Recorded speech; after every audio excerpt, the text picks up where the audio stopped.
ফেরিতে উঠতে যেয়ে একটি মর্মান্তিক দুর্ঘটনা ঘটে গেছে। আর সেটা হচ্ছে যে শীতলক্ষ্যা নদীতে এ, ফেরিতে উঠতে যেয়ে এই প্রাইভেট কারটা নদীতে পড়ে যায়। আর নদীতে পড়ে যাওয়ার পরে কি ঘটনা ঘটেছে সম্পূর্ণ ভিডিওটা দেখুন। এখান থেকে তারা বাঁচতে পারবে কিনা, কিভাবে তারা উদ্ধার করা হয়েছে, এটা আপনারা সম্পূর্ণ ভিডিও দেখলে বুঝতে পারবেন। তবে চলুন সম্পূর্ণ ভিডিওটাকে দেখি।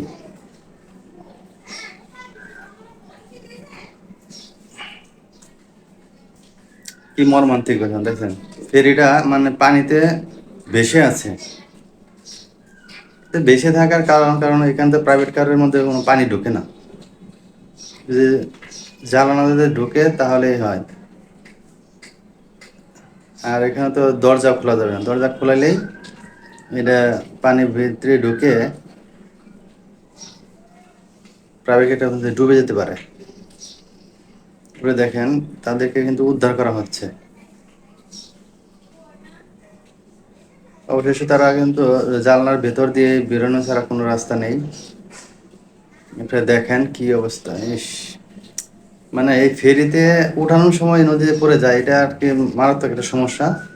এটা অবশ্যই সমাধান করা উচিত, কারণ ফেরির চার মোড়া দিয়ে দেওয়া দরকার, রেলিং দেওয়া দরকার, শক্ত রেলিং, যাতে নদীতে না পড়ে যায়। এটা সরকারের দেখা উচিত। যারা কর্তৃপক্ষ রয়েছেন তাদেরকে অবশ্যই এর দিকে নজর রাখা উচিত। প্রত্যেকটা ফেরিতে ওঠার সময় রেলিং দেওয়া উচিত, যে গাড়িগুলো নদীতে না পড়ে যায়।